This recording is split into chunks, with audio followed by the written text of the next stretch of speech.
ரொம்ப ஹெல்த்தியான ராகி சேமியா செய்யலாமா? அதுக்கு வாட்டரில் கொஞ்சமாக உப்பு போட்டு ராகி சேமியா கட் பண்ணி ஃபுல்லாக டிப் பண்ணி ஒரு 5 நிமிஷம் வச்சுக்கோங்க. நல்லா ஊறினதுக்கப்புறம் தண்ணி இது மாதிரி தான் இருக்கும். நம்ம சேமியா ரொம்ப சாஃப்டாக இருக்கும். இது இட்லி துணியை நல்லா இது பண்ணிவிட்டு வாஷ் பண்ணிவிட்டு இட்லி தட்டில் போட்டு எப்படி வைப்போமோ அதே மாதிரி இதை போட்டு நல்லா ஸ்டீம் பண்ணி எடுத்துக்கலாம். ஒரு 10 நிமிஷம் ஸ்டீம் ஆகணும். ஆனதுக்கப்புறம் ஒரு வெங்காயம் கட் பண்ணிக்கிறேங்க. நான் பெரிய வெங்காயம் எடுத்திருக்கேன்.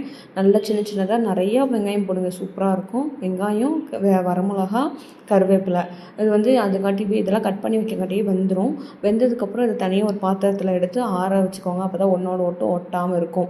இதில் பேனில் எண்ணெய் காஞ்சதும் கடுகு, துவரம்பருப்பை இந்த கடலைப்பருப்பு இருக்கு இல்லையா, அதை 2 ஸ்பூன் போட்டிருக்கேன். வெங்காயம், கருவேப்பிலை, வரமிளகா போட்டு நல்லா தாளிச்சிட்டு தேவையான அளவு உப்பு, கொஞ்சம் உதிரியாக பண்ணி அந்த சேமியாவை போட்டு நல்லா கிளறி விட்டிங்கன்னா வச்சுக்குவேன், செம்ம டேஸ்ட்டாக இருக்கும். கண்டிப்பாக செஞ்சு பாருங்கள். பாய்.